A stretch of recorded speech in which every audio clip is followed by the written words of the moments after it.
सोच के देखने की बात है मेरे दोस्तों, एक पशु में और एक मनुष्य में क्या फर्क है।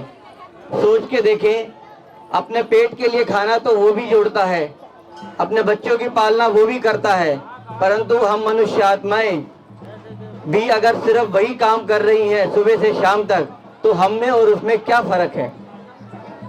हम में और उसमें जो फर्क है वो ये है कि हमारे को भगवान ने सद्विवेक दिया है, दिमाग दिया है, हमें बुद्धि दी है सोचने के लिए, अच्छे कर्म करने के लिए हमें हाथ दिए हैं भगवान ने।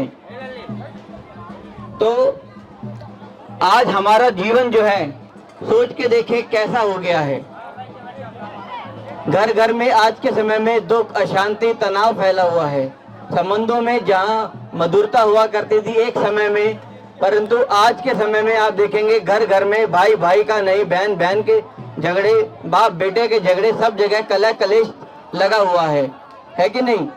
तो ऐसी क्या बात है, ऐसा हम क्या करें जो हमारा जीवन सदा के लिए खुशहाल हो जाए, हमारा जीवन सदा के लिए खुशनुमा हो जाए और हमारे जीवन से जितने भी दुख, अशांति, परेशानियां हैं वो सारी दूर हो जाएं, सारी मनोकामनाएं हमारी शिव बाबा भोलेनाथ भगवान पूरी कर दें।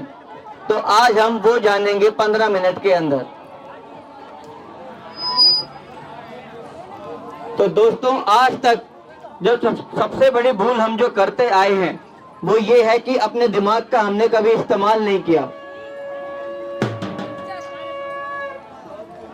वो कैसे? जैसे किसी ने भी कहा हमारे को इस श्रद्धा भावना से ये पूजा अर्चना करनी है, ये हवन करना है, वो करना है, तो हम वो अपनी भावना से कर देते हैं, परंतु क्यों करते हैं लॉजिकल रीजन हम आज तक नहीं समझ पाए। सबसे पहला ही अगर हम प्रश्न पूछें, जो माताएं बहनें बिंदी लगाती हैं यहाँ पर, पुरुष भाई लोग टीका लगाते हैं यहाँ पर, तो वो क्यों लगाते हैं? इसका प्रश्न अगर किसी के पास, इस प्रश्न का उत्तर किसी के पास हो तो वो एक बार बताएं। बचपन से लेके आज तक सदियां बीत गई, परंतु तिलक लगाने की प्रथा यहीं पर ही है, परंतु आज तक भी किसी को नहीं मालूम कि यहाँ पर क्यों लगाते हैं हम तिलक।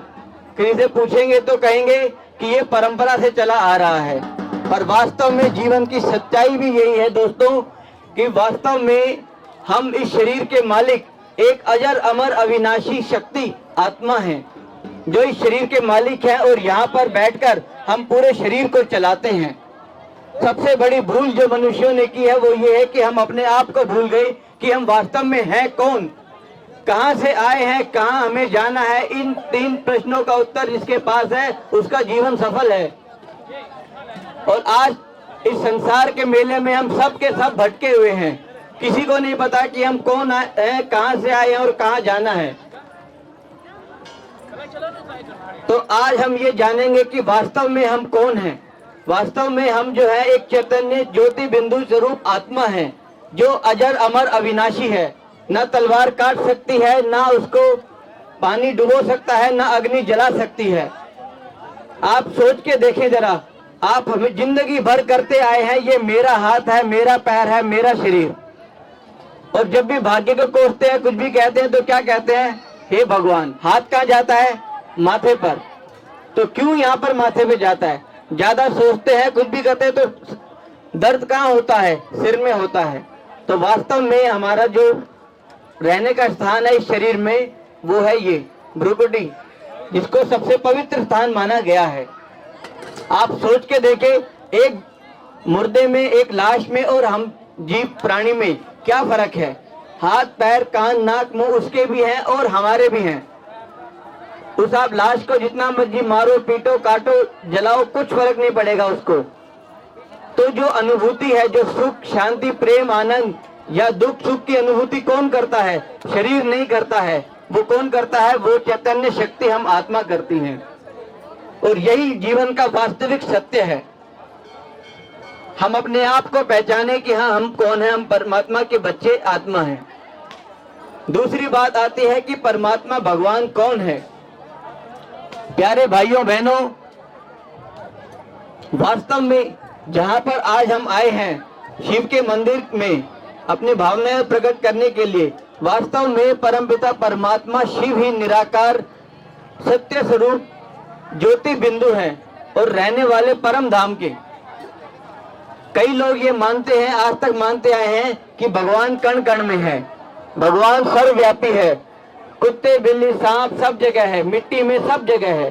परंतु आप सोच के देखें, यदि भगवान कण कण में है, सब जगह है, तो आज हम इतनी दूर चल के यहाँ मंदिर में क्यों आए हैं? अपने घर में ही पूजा कर लेते, किसी भी एक पत्थर को उठा करके पूजा कर लेते। अगर भगवान सबके अंदर है तो क्या एक चोर के अंदर भी भगवान है? क्या भगवान चोरी करते हैं? अगर एक कुत्ते के अंदर भी भगवान है तो उसकी बैठ के क्यों नहीं पूजा करते? गधे में भगवान है तो उसको क्यों नहीं आप मंदिर में विराजमान करते? तो ये बहुत सोचने की बातें हैं, जिससे दिमाग के ढक्कन खुल जाते हैं कि हाँ, वास्तव में आज तक जो हम सोचते आए हैं, सुनते आए हैं, जरूर कहीं ना कहीं गड़बड़ है। इसीलिए आज भी हम भटकते आए हैं, बचपन से लेके आज तक हम भटकते आए हैं और आज भी भटक रहे हैं। तो आज आपको यहाँ पर वास्तविक परिचय देने आए हैं कि परमात्मा जो है वो ज्योति बिंदु निराकार है, जिसकी यादगार में हम शिवलिंग के रूप में मनाते हैं। 12 ज्योतिर्लिंगम जो पूरे भारतवर्ष में रखे गए हैं, वो परमात्मा निराकार ज्योति स्वरूप की यादगार में है। अगर हम देखें वेस्टर्न कंट्रीज में, क्रिश्चियन धर्म में सबसे बड़ा धर्म है, तो वहां पर भी क्राइस्ट ने क्या कहा? God is light. परमात्मा जो है वो एक ज्योति है। तो मैं भगवान नहीं हूं, मैं उसका मैसेंजर हूं, पैगंबर हूं। तो क्रिश्चियन धर्म के हिसाब से भी परमात्मा जो है वो ज्योति स्वरूप निराकार है।